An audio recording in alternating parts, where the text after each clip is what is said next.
Hi everyone, Abby here. Welcome back to my channel for Tech Tuesday, or welcome if you're new. Now today I am doing a in-depth comparison between the Garmin Fenix 7S and the Garmin Epix Pro 42mm. But before I get started, make sure to hit that subscribe button if you're not already subscribed so you can stay tuned to all my new videos dropping weekly and so you can help the channel grow. And just as a quick reminder for those of you who may be newer to my channel, if you do want to see a more in-depth review on either of these smartwatches, I have done full reviews on them, which you can find at the top right and in the description below. And one thing I wanted to mention is that the Fenix 7S Pro has the exact same display as the Fenix 7S here. Same pixels, same everything. So if you guys are interested in that watch, well, this one is going to be helpful to you to see how it appears as well. This is the Garmin Fenix 7S in the color Light Sand Rose Gold. And here is the Epix Pro 42mm. I have this in the color Light Sand Soft Gold. So you guys can definitely see that accents here really make a difference in the appearance of the smartwatch. This is also the Solar Edition, and this is the Sapphire Edition of these smartwatches. If you do not know what that means, Solar here has solar charging ability, so you can get extra battery life out of it. And the Sapphire here is made of a sapphire crystal lens, so it's a lot more durable of a lens, virtually scratch resistant. Starting off with the Epix Pro 42mm here, the current price as of recording is $1,349.99 Canadian and $999.99 American. And the Fenix 7S Solar I have here, currently on sale at $799.99 Canadian and $699.99 American. Now, one good thing about the Fenix 7S here compared to the Epix, because this has been out longer, you're gonna find it going on sale a lot more. And I've also gone ahead and listed all of the regular manufacturer prices for both of these smartwatches and all the versions they are currently available in for anybody interested in this information. Now I've gone ahead and listed the spec similarities I found most important on screen for you guys. Things such as having a 1.2-inch display, Garmin's quick fit 20mm watch band, having activity tracking, women's health, step tracking, built-in GPS, the ability to have thousands of maps, golf courses and ski maps, smartphone notifications, being water resistant up to 100 meters or 10 ATM, and much more, as you can see on screen. Now these are not all of the similarities because, you know, I'm running out of space here, but these are the most important, I think. And if you guys are finding this video helpful so far, please go ahead and smash that like button for me. I'd really appreciate it. So you guys can really see how they compare and how they look on me. Now they do have the same size 1.2-inch display. Now I do have a 7-inch wrist, and both of these fit me at the exact same hole, same sizes when I am wearing them solo. And I do find them both comfortable to wear. I've had no issues with skin irritation or anything else. I've gone ahead and listed on screen the most important spec differences I have found comparing both of these smartwatches, such as the display, the battery life, additional training options, the heart rate sensor, and more.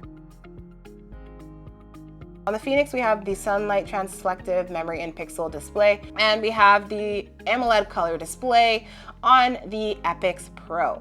So the display is probably going to be the biggest deciding factor for most people. Now you're gonna have to decide which one is better for yourself. I'm gonna let you know which one I prefer and the smartwatch I prefer as well towards the end of the video.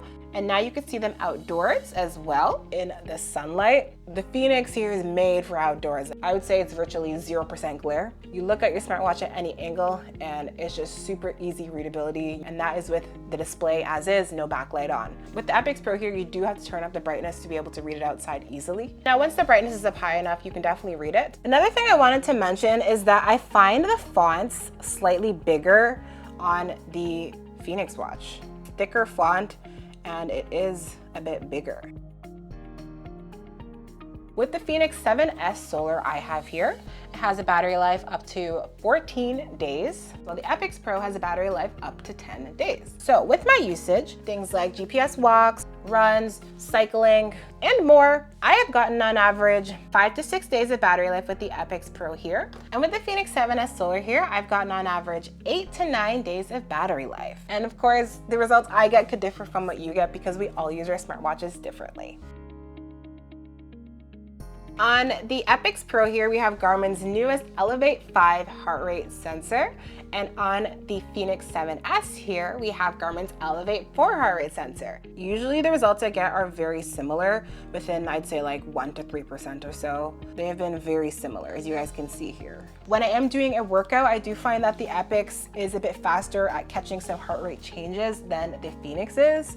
So that's, I think, an improvement there that we are getting with the new heart rate sensor. If I'm doing a HIIT workout, if I'm doing boxing or something where I'm kind of like quickly moving and then maybe I slow down a bit, I'm finding that it does pick that up a little bit faster, like maybe like a second or two faster than the Fenix 7S. Now, not a huge deal by any means, and just because the Fenix here has the older version, that does not mean it's bad. As they differ between about 1 to 3% or so, so for me that doesn't justify upgrading your smartwatch just for that newer heart rate sensor, which isn't giving us that much of a difference in performance. Now the Epix Pro is rumored to possibly have ECG in the future, but it does not have that right now.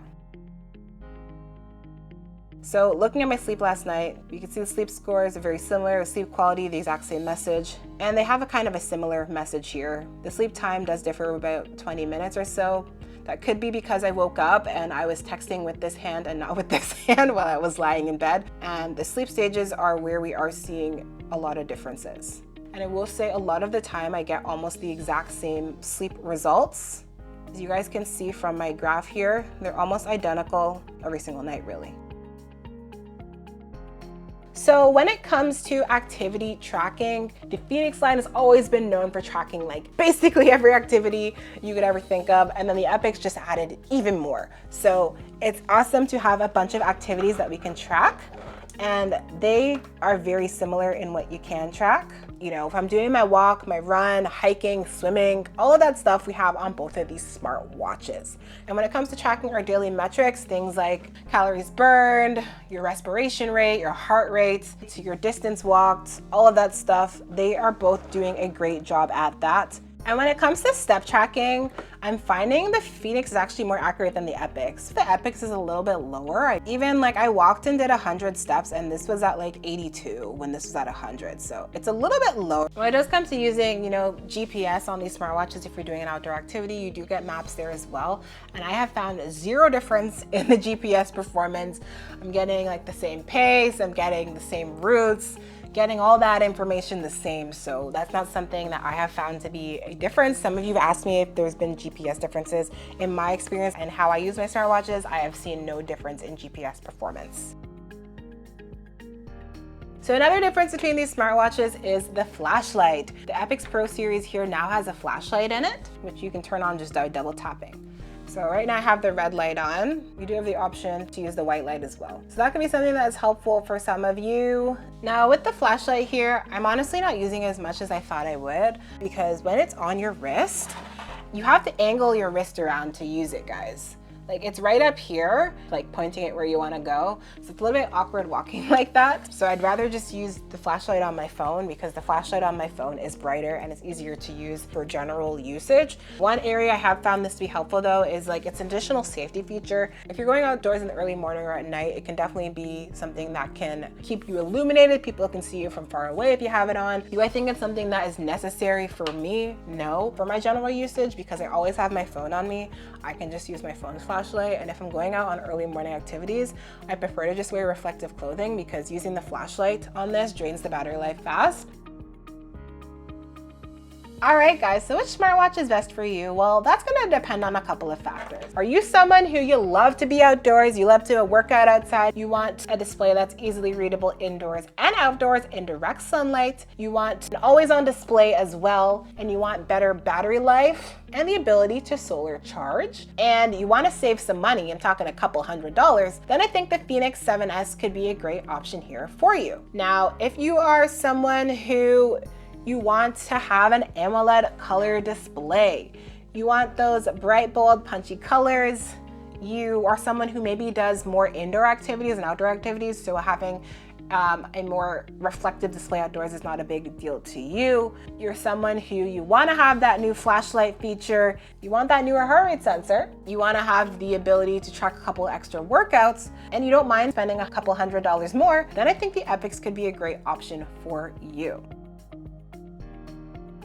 Now, when it comes to me and which smartwatch I prefer, I would go with the Garmin Fenix 7S here. Definitely an unpopular opinion. Now, I think I am one of these rare people that actually doesn't mind the sunlight transflective memory in pixel display. While the display on the Fenix may not be as pretty as what we find on the Epix, I actually prefer it for a variety of reasons, such as easier readability outdoors. When I am doing outdoor activities, I find it so helpful. I love having better battery life out of my smartwatches. That's the #1 thing for me. And I love the fact that it's an always on display as well. I've said that before, it's one of my favorite features. I do like that the Fenix here also gives us solar charging options. And the price point being lower, also a bonus. But if you are going to get either of these, I honestly don't think you're going to be disappointed because both of them are great smartwatches. Now, which smartwatch do you guys think is better? Comment below. I'd love to hear from you guys and what you have to say. I'm someone who I always read the comments. If there's anything I missed in this comparison that you want to know, just go ahead and drop a comment below. Thanks for watching, guys. Make sure to like, comment, and subscribe. Bye.